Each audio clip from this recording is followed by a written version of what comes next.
Do you feel a shiver up your spine from fear? Yes, it's another story from the Nightshade diary. You know what that means. Check under the bed and make sure no one or nothing is there. Is the closet door securely shut? Then leave your disbelief behind. Amp up your imagination and hang on tight for another ride into terror and mystery. And like all good horror stories, just imagine it's a dark and stormy night. And remember, screaming like a little girl is permitted.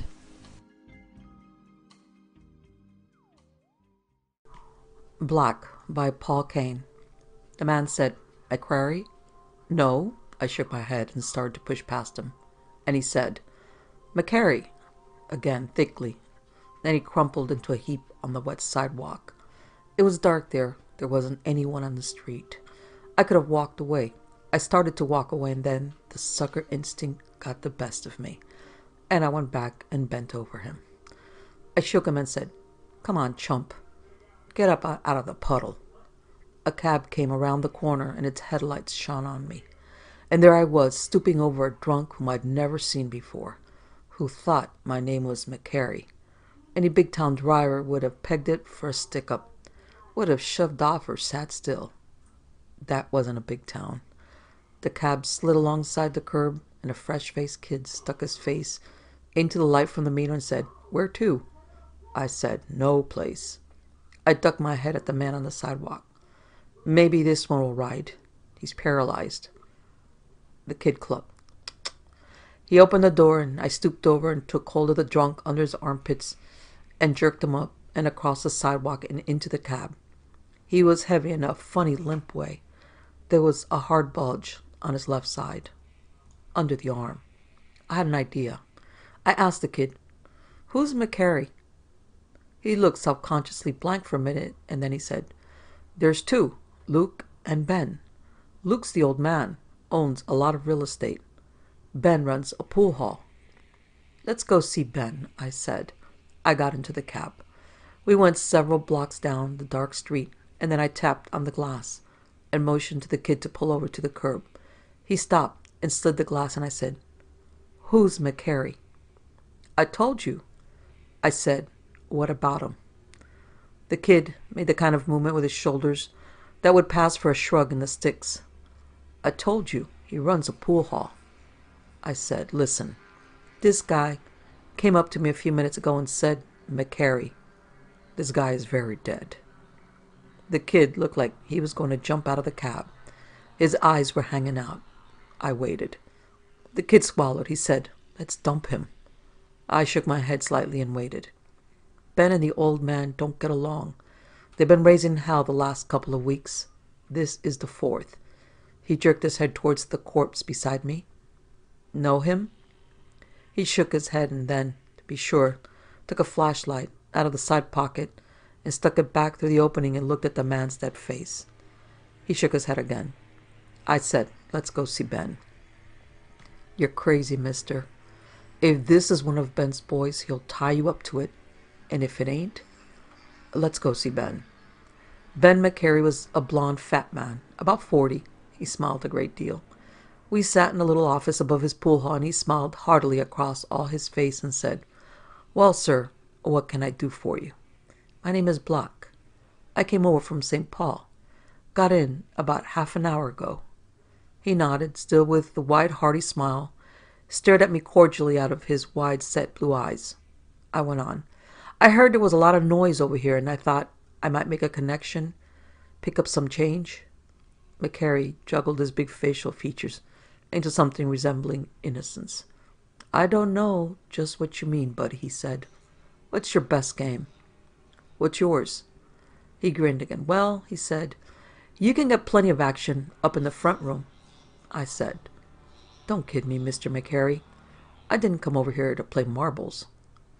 He looked pleasantly blank. "I used to work for Dickie Johnson down in KC, I went on. "Who sent you to me?" "Man named Lowry. That's the name on the label of his coat. He's dead." McCary moved a little in his chair, but didn't change his expression.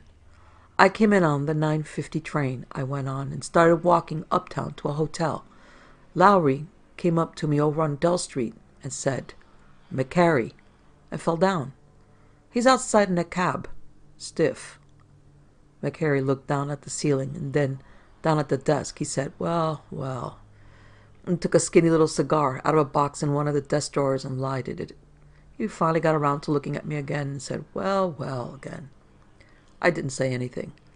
After he'd got the cigar going, he turned another of his big smiles on and said, "How am I supposed to know you're on the level?" I said, "I'll bite. What do you think?" He laughed. "I like you," he said. "Bye. I like you." I said I thought that was fine, and now let's try to do some business. "Listen," he said. "Luke McCary has run this town for 30 years. He ain't my old man. He married my mother and insisted on my taking his name." He puffed slowly at his cigar.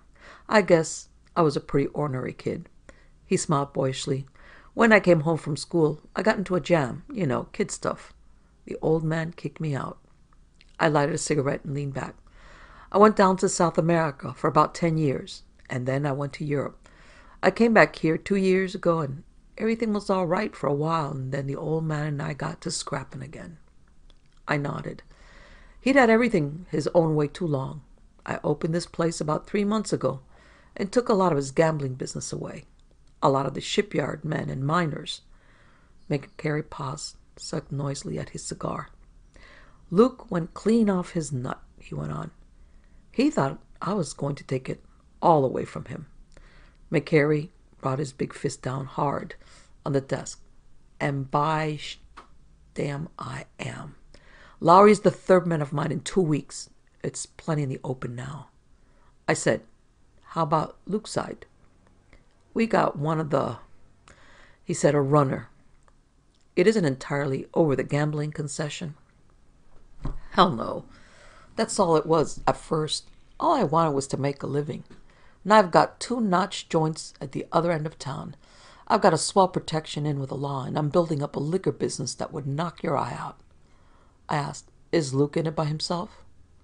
McCary shook his head slowly. "He don't show anywhere. There's a fella named Stokes runs the works for him. A young fella. They've been partners nearly 8 years. It's all in Stokes' name." "What does Stokes look like?"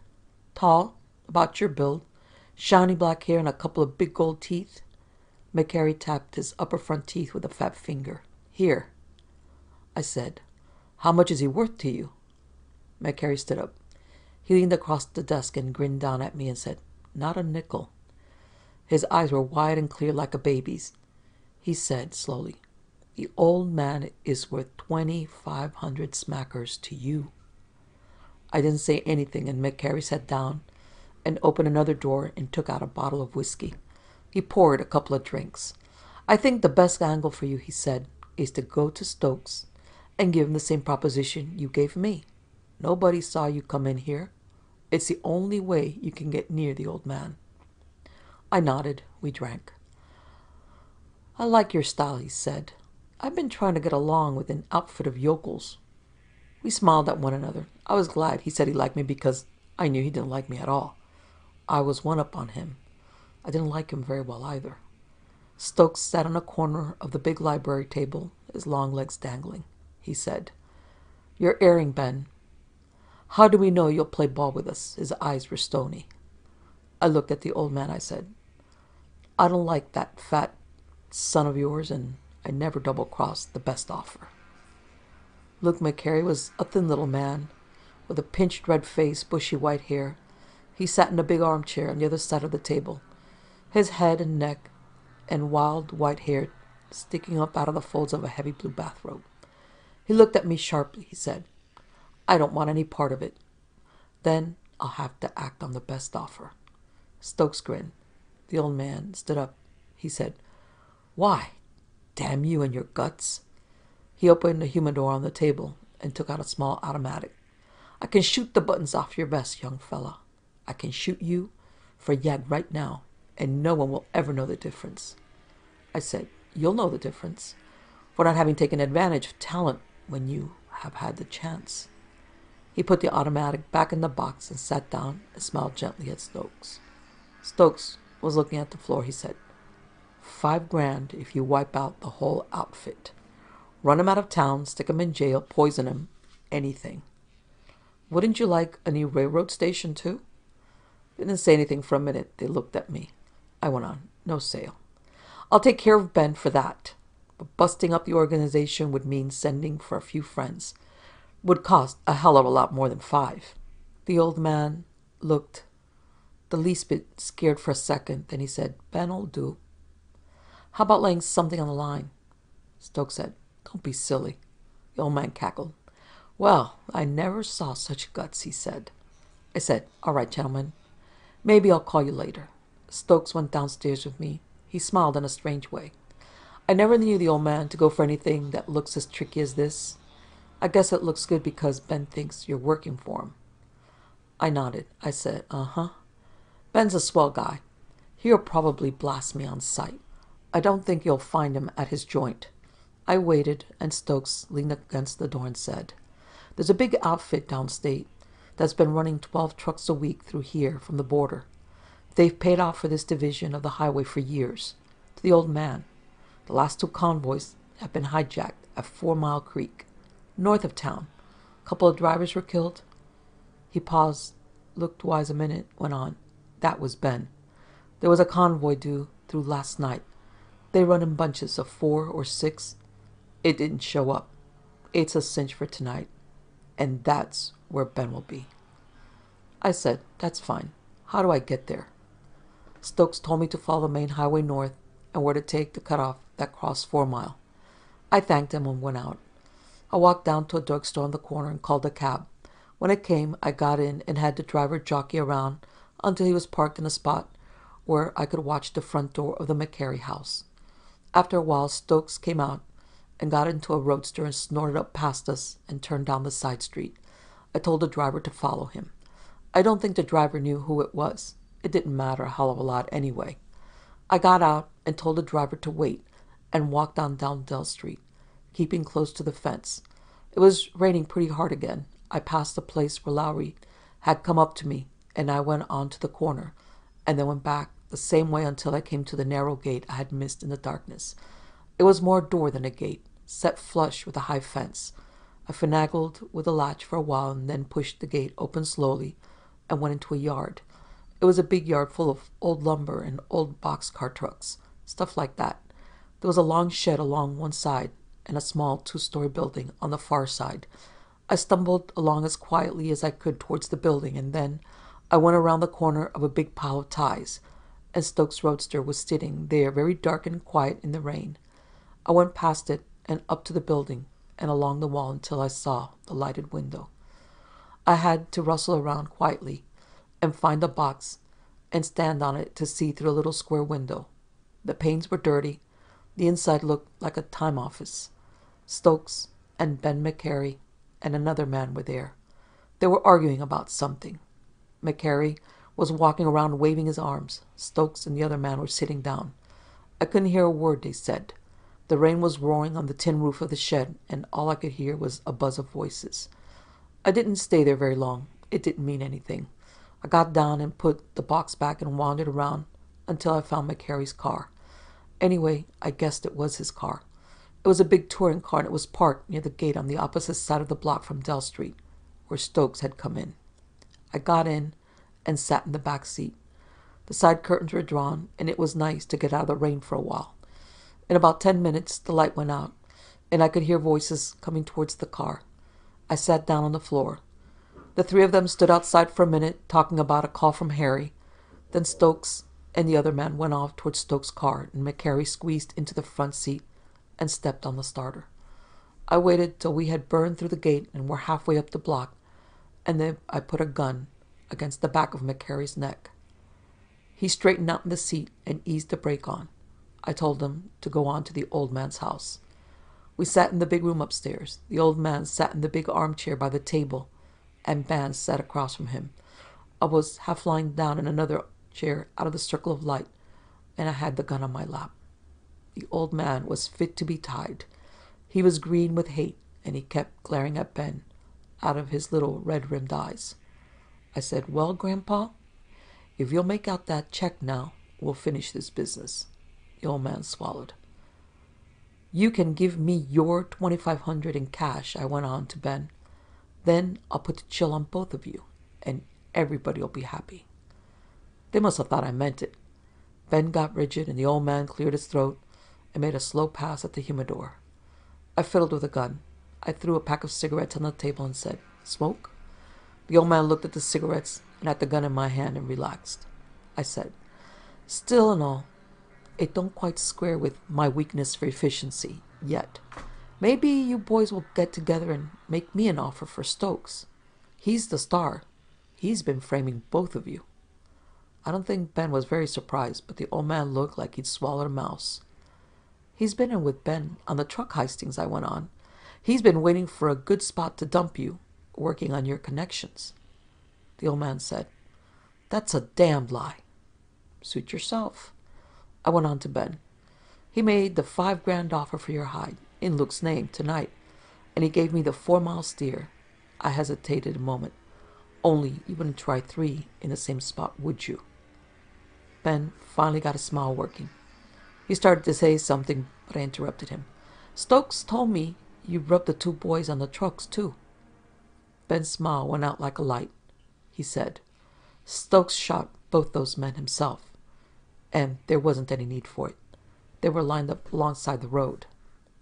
Something in the soft way he said it made it sound good. I said, "He'll be around your place, no?" "He went home." Ben gave me the number, and I called up, but there wasn't any answer. We sat there without saying anything for several minutes, and then the door downstairs opened and closed, and somebody came up. I said to Ben, "What do you bet?" The door opened and Stokes came in. He had a long gray raincoat on, and it made him look even smaller and thinner than he was. He stood in the doorway, looking mostly at the old man. Then he came in and sat down on a corner of the table. I said, "Now that the class is all here, you can start bidding." The old man laughed deep in his throat. Stokes was watching me expressionlessly, and Ben sat smiling stupidly at his hands. "I'm auctioning off the best little town in the state, gentlemen," I went on. "Best schools, sewage system, post office, best street lighting, water supply." I was having a swell time. The old man was staring malevolently at Stokes. "I'll give you $25,000, he said to me, "to give me that pistol and get out of here." If I thought there was any chance of collecting, I might have talked to him. Things happen that way sometimes. I looked at my watch and put the gun down on the arm of the chair where it was and where it looked best, and picked up the phone. I asked Ben, "Where's the business going to be pulled off tonight?" Ben wanted to be nice. He said, "A coffee joint, about 6 miles north of town." He glanced at Stokes. "This..." Tried to swing it back to 4 Mile when he thought you'd be there sniping for me. "The boys are there now?" He nodded. "The trucks have been stopping there to eat lately." I asked the operator for long distance and asked for the Bristol Hotel in Tally, the first town north. The connection went through. I asked for Mr. Cobb. When he answered, I told him about the coffee place and that I wasn't sure about it. Told him he'd find the stuff that had been heisted in the sheds of the yard on Dell Street. I wasn't sure of that either, but I watched Ben and Stokes when I said it, and it looked all right. Cobb told me that he'd gotten into Tally with a convoy about midnight and had been waiting for my call since then. I hung up. "There'll be some fresh fireworks out there," I said. "There's a submachine gun on every truck, double cruise. And it don't matter much," I went on to Ben, "how good your steer is. They'll be watching out all the way." Stokes stood up. I picked up the gun. "Don't move so far, Skinny," I said. "It makes me nervous." He stood there staring at the gun. The water was running off his raincoat and had formed into a little dark pool at his feet. He said, "What the hell do you want?" "I wanted you to know that one of the kids you shot up last week at 4 Mile was my boss's brother. He went along for the ride." I don't think Stokes could move. I think he tried to move sidewise to get his hand into his pocket or something, but all he could do was take a deep breath. Then I shot him in the middle of the body where he shot the kid, and he sank down on the floor with his legs crossed under him like a sailor. The old man didn't get up. He sat a little deeper in his chair and stared at Stokes. Ben moved very fast for a fat man. He was up and out the door like a bat out of hell. That was okay with me. He couldn't get to that coffee place before the trucks got there. I had the keys to his car, and it was too far anyway.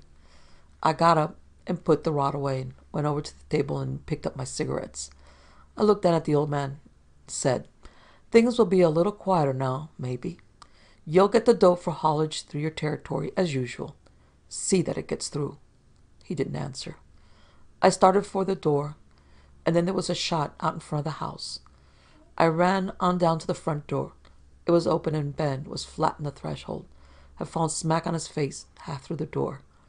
I ducked back through the hall and tried a couple of locked doors. When I came up through the hall again, the old man was on his knees beside Ben and was rocking back and forth, moaning a little. I went through another room and into the kitchen and on through out the back door. I crossed the backyard and jumped a low fence and walked back another yard to a gate that led into an alley.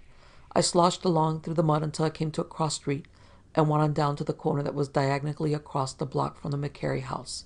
A cab came down the street, and I waited until it was almost to the corner, stepped out in front of it. The driver swerved and stepped on the gas, but he had slowed enough to give me time to jump on the running board. I stuck my head to the light from the meter. That turned out to be my best hunch of the evening because, in another second, the driver would have opened up my chest with one of the dirtiest-looking 45s I ever saw, at about 2 feet. It was the kid who had picked up Lowry and me up. He hesitated just long enough when he saw who I was.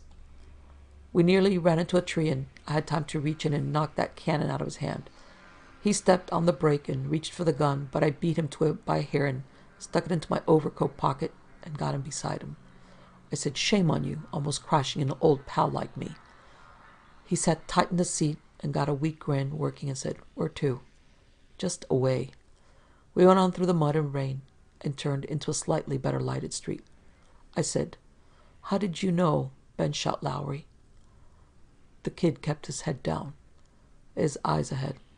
"Lowry and me have lived together for 2 years," he said.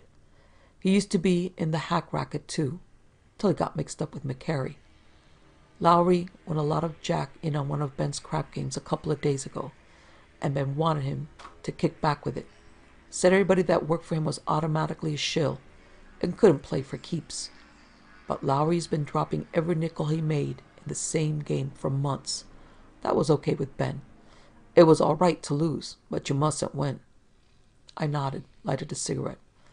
"Ben shot Lowry tonight at the joint on Dell Street. I know it was him because Lowry's been afraid of it, and that's why he said McCary." "Did you know it was Lowry when you picked me up?" "Not until I used the light. Then, when we got to Ben's, I saw him get out of his car and go in just ahead of you. Then I was sure. I took Lowry up to his paws after you went in. The kid drove me to the next town south. I forget the name. I got a break on a train. I only had to wait about 10 minutes. Homicide Hunch by Robert Leslie Bellem. I was slightly plastered that evening, or I might not have fallen for the gag. But the scotch had lulled my suspicious nature, so I answered right away when somebody knocked on the front door of my apartment stash and said, "Telegram for Dan Turner." The instant I opened the portal, I realized I'd made a bad mistake. Instead of a messenger boy, my visitor was a swarthy creep named Pedro Mello, a tall, lanky Latin, who played minor villain roles in cosmotone horse operas and carried his villainy around with him in a private life.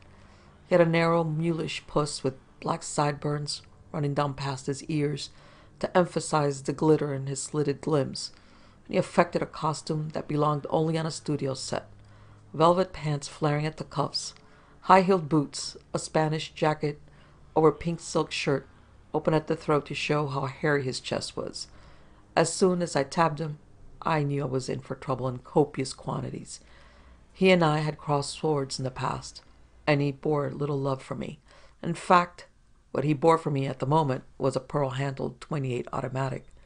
He grinned as he thrust the Roscoe against my favorite vest. "Want a hole in your tweed, Snoop?" "No, thanks."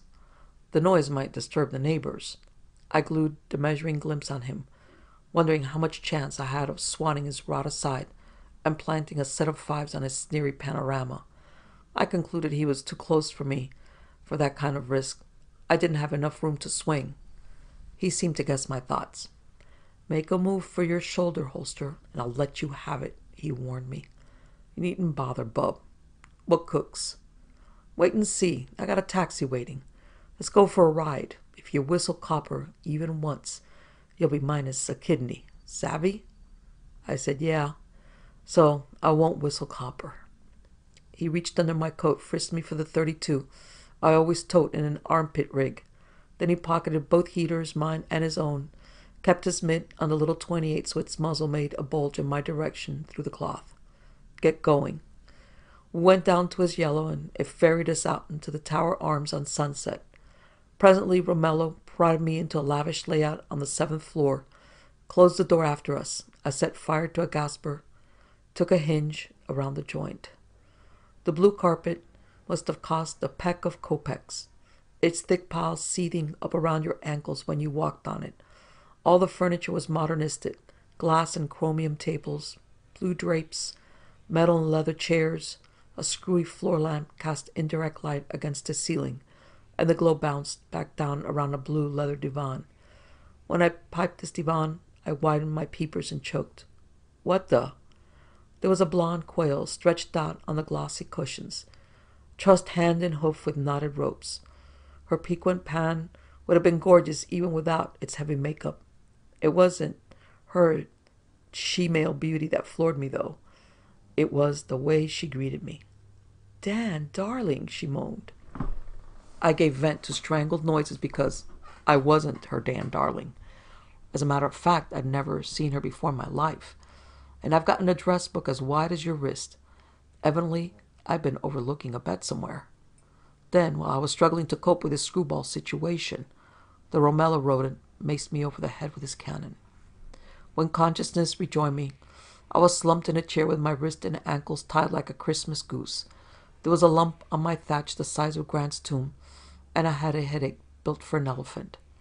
The wren on the divan twisted around to hang the gander on me, being careful not to disarrange her golden coiffure. "Poor Dan," she whispered. "I'm so sorry, honey." Pedro Romello sneered down at me. "Ready to spill, gumshoe?" I said, "Yeah, ready to spill your clockworks all over the precinct as soon as I get loose from these ropes." "Don't be that way, pal. The only thing it'll buy you is some more lumps. I want Mort Pollock's key." I twitched as if I had been jabbed with a lighted cigar. Till recently, Mort Pollock had been a .22 caliber talent agent in Hollywood, a crooked heel who used his offices on the Sunset Strip to mask any number of illegal shenanigans. Mort had made the serious error of committing first-degree killery on one of his lady friends during a blackmailing operation, and I pinned it on him. As a result, the state convicted him and rendered him defunct in the gas house at San Quentin. I had no regrets about this. Pollock was guilty. He took the rap, and that was that. But I didn't know anything about his keys, and I said so, emphatically. I'd have used gestures, but my dukes were too well tied. Romello leaned down, breathed in my kisser. "You lie, Sherlock. You've got it, and I want it." "Maybe you'd better explain what key you mean." I tried to spar him away. He said, "Look, Pollock stashed 10 grand in a safety deposit box somewhere in town just before you sent him over the road. I think you've been waiting all these weeks for the heat to die before you opened the box and glommed that cabbage. But you waited too long, see? I found out about it, and I'm cutting in for the whole wad. Pollock owed me about that much, anyhow. So this is where I collect, when you give me the key." "Nuts to you," I grunted. "You're as haywire as snowballs in San Diego." "You think you can dummy up on me, huh?" He took mincing steps across the room. "So, okay. Start belching, or I get rough with your sweetie here." He meant the doll on the couch. I said, "She's not my sweetie, so go ahead. I don't even know her name." That drew a sobbing protest from the golden-haired Jane, together with a reproachful stare. "Dan, darling, how can you say such a thing when we've meant so much to each other?" "How much have we meant to each other, babe?" "Oh, please, don't try to keep up the pretense. There's no use lying to Romello. I've already told him you and I are engaged. He forced me to. I tried to keep it a secret, but he beat me with his fists." I said, so that's why he nudged me up here? Yes. Then she began whimpering as the Latin louse bent over her, started slapping. First his right hand would smack her cheek, then his left would jolt her the other way. She couldn't stop him on account of the ropes that bound her helplessly. The guy was thoroughly businesslike, I'll say that much for him. I strained at my own bonds, but all I drew were some shaved places on my wrists and an assortment of blisters on my disposition. Dan, the gazelle wailed faintly, don't let him. I can't stand it. I guess you'll have to, hun. What can I do? Tell him where the key is, please. For an instant, this didn't make any more sense to me than 6 acres and a poker deck. Then suddenly, I caught hep to what she was driving at. Okay, skunk.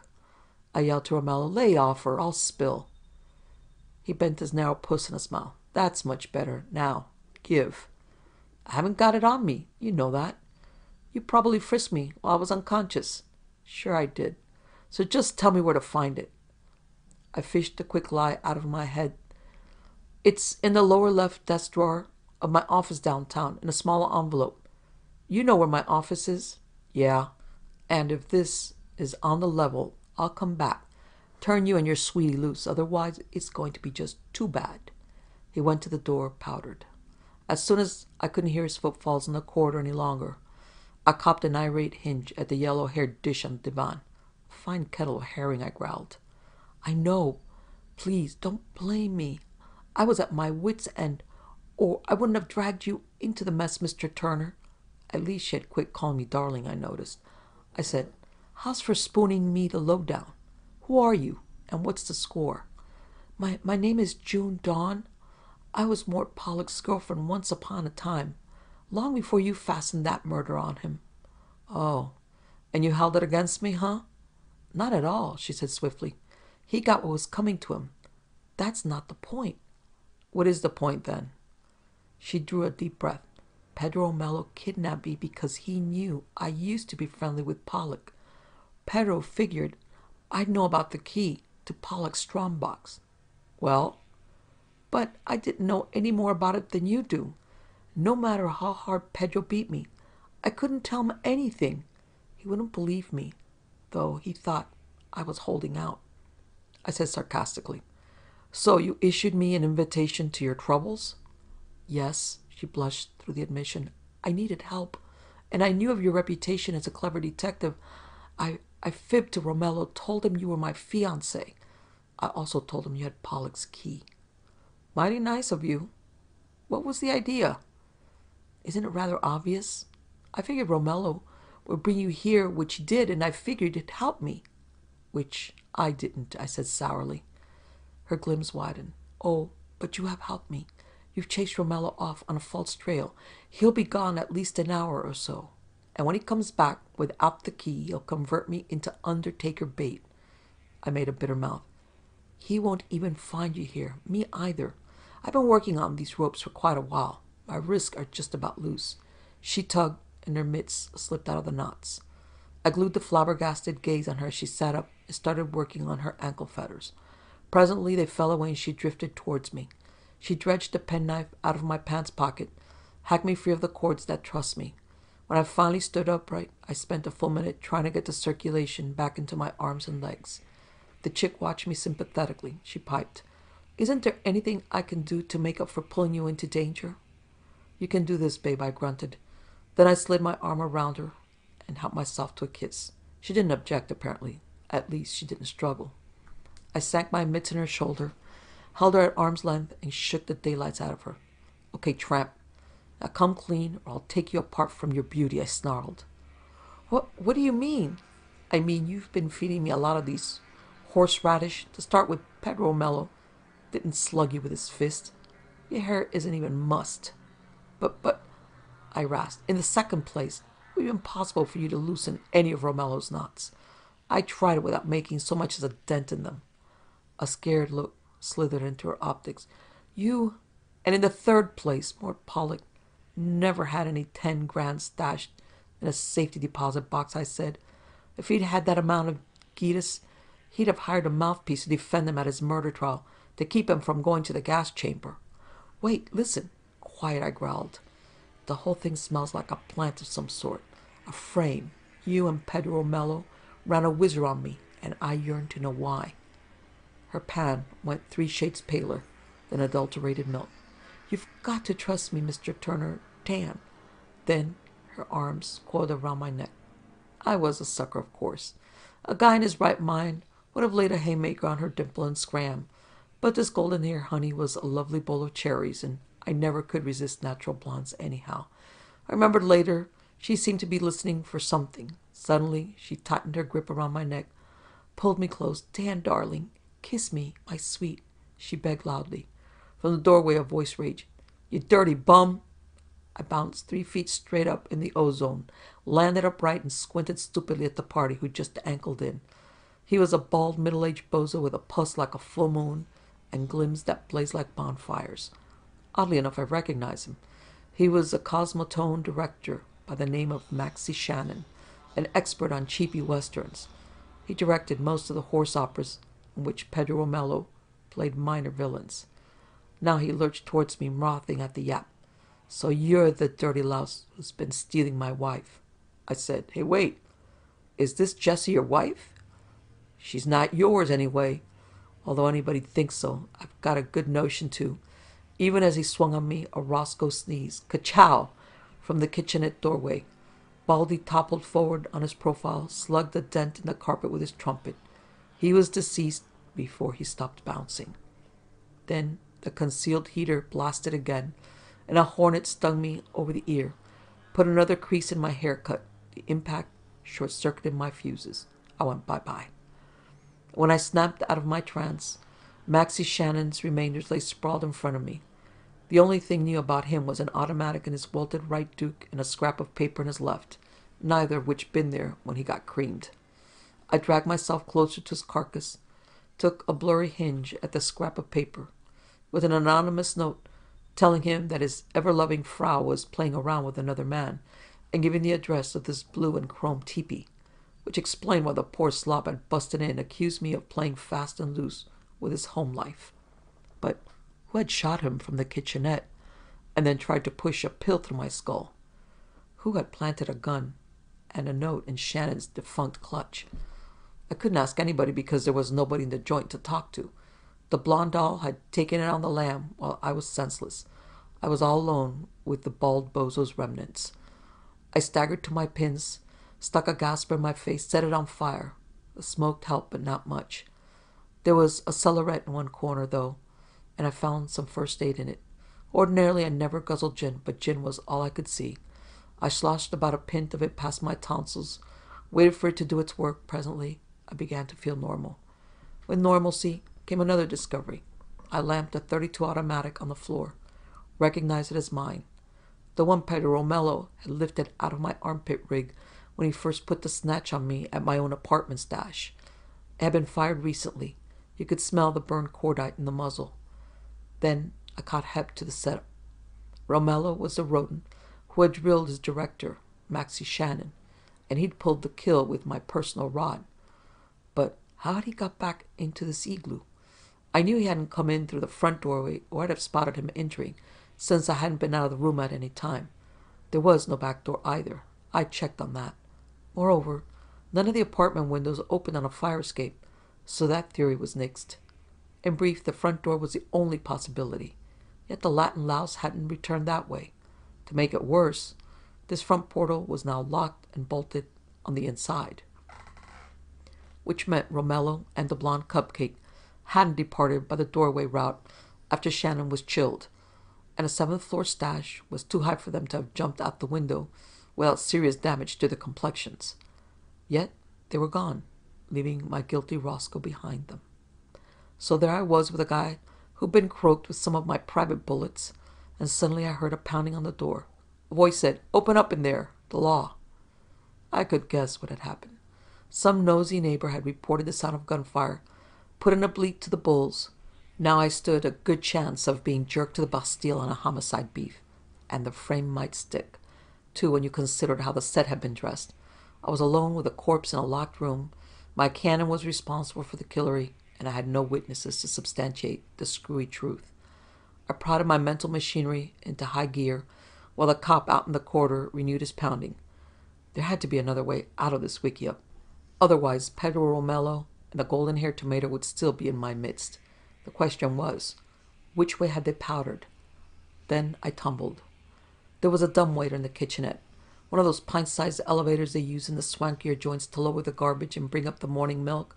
So that was how the Romello polecat had returned to blast his director and frame me. It was also how he and Shannon's blonde widow made their subsequent getaway. I went into action. I scooped up my automatic, holstered it. I also grabbed the other gun, the one in Shannon's defunct fist. I put this in my pocket, and then I dragged the murdered guy into the kitchenette, crammed him into the dumbwaiter. I lowered him until I felt the cage touch bottom, slid my own heft down the cable just as the cop smashed his way into the living room. I wasn't in the clear, though, not by a long distance. A basement is no place to find yourself with a cadaver on your hands when the law is on the prowl. Luckily enough, I piped an empty galvanized trash can nearby, a big one with a lid on it. I lifted the lid, stuffed Maxie Shannon inside, covered him. 2 minutes later, I ankled into the rear alley and ran. I pelted once around the block, then skulked toward my parked jalopy. No other bulls were in evidence, and I slid under the wheel and drove off as if nothing had happened. It was like shooting fish. Now I was in the clear, and the sensible thing to do was to go home, forget all about the Shannon bump-off. Nobody could possibly finger me, the way things stood. I'd been lucky enough to bust myself out of a nasty spot. But I wasn't satisfied to dismiss the frame Pedro Romello had tried to drape on me. I craved large slices of vengeance, and there was just one way to collect. That would be to put Pedro's sideburn in the cooler, maybe the blonde Tessie too. I stopped at a druggery, bought some adhesive tape for my damaged dome, and thumbed the phone book. Got Maxie Shannon's address. It was on a swanky street just this side of the Beverly Hills line. I rolled there in a hurry. A cute little French maid opened up to my ring. "I'm sorry, monsieur. My mistress is not at home. Neither is Monsieur Shannon. I do not know when they will return." I could have told her Shannon would never, except in a mahogany box. But I kept it to myself and said, "Okay, sweets. I'd just as soon talk to you another time. What are you doing next Thursday night?" She blushed. "Madame does not give me any time off. Besides, I do not know you, monsieur." "You will, in time. Meanwhile, I'd like some questions answered." I gave her a squint at my special badge. Her dark peepers popped. "You are a policeman, no?" "No, I'm a policeman, yes. Just a private snoop, looking for some inside dope." "Concerning my employers?" "Mais non, monsieur. It is not ethical for a servant to repeat gossip." I grabbed her gently but firmly, pulled her close to me. "Now look, Frenchie. I like you, see? Your glims are like stars. Your stems belong behind footlights." "I think I comprehend, monsieur," she giggled. "Good. Now, we are going to be pals, or do I have to slap the ears off you?" But this is fantastic, monsieur." "It'll be catastrophic unless you tell me what I want to know. We'll start with Mrs. Shannon. What was her maiden name?" "Why, Pollock. June Pollock." "Does she love her hubby?" I do not think so." "Has she any boyfriends?" "Oui. But I shall not give you his name. Hit me if you wish." I kissed her instead. Then I barged back to my bucket, fed it a ration of ethyl. After a while, I anchored in the alley behind the tower arms on Sunset, gumshoed down to the basement.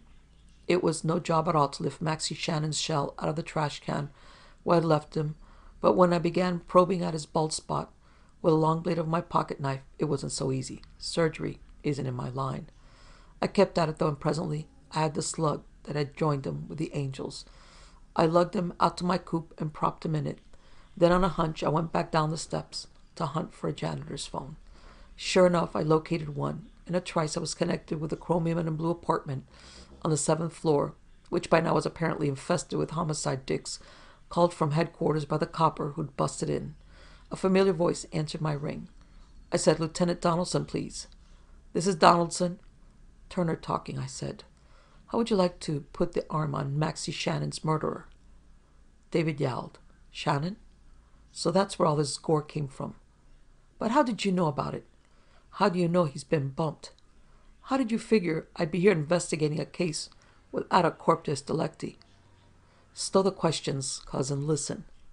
I gave him some hurried suggestions. rang off before he could demand details. Then I went out to my iron, headed for La Brea. I had to drive with one hand and hold Shannon's corpse with the other. Pedro Romelo's wigwam was a cheap cottage in a bungalow court.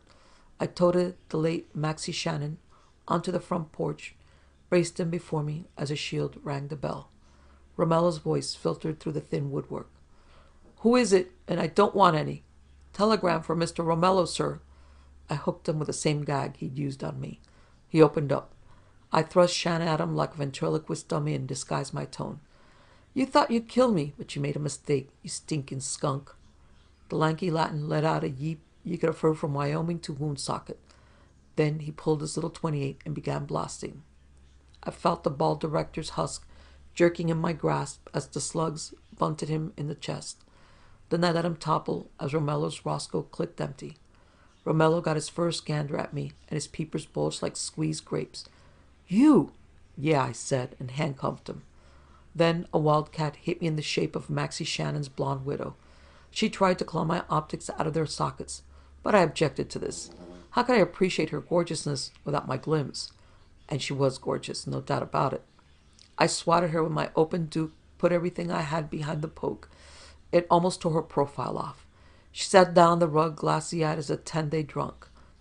Romelo rattled the nippers on his wrists. What's the idea of—" I gave him a pleasant smile. "You're under arrest for croaking Maxie Shannon. You were smitten with his wife, but Maxie probably refused her divorce. So the two of you decided to fix him up with a nice resting place in some graveyard." You can't," I said. "You also decided to make a double-barreled job while you were at it. Oddly enough, Mrs. Shannon happens to be the late, unlamented Mort Pollock's sister. So naturally she harbored a thick grudge against me for sending him to the smoke chamber a few months back. Therefore the scheme was to murder Shannon and pin it on me." "Prove it." "Okay. You rented that Tower Arms apartment temporarily. It's the scene of an operation. You lured me there, fed me a silly story about a missing strongbox key, which was a lot of nonsense. In a little while, you left, but you sneaked right back in again by the dumbwaiter. And the Janes staged a little act with me. Meanwhile, you had sent Shannon a note telling him his wife was at that address with another man.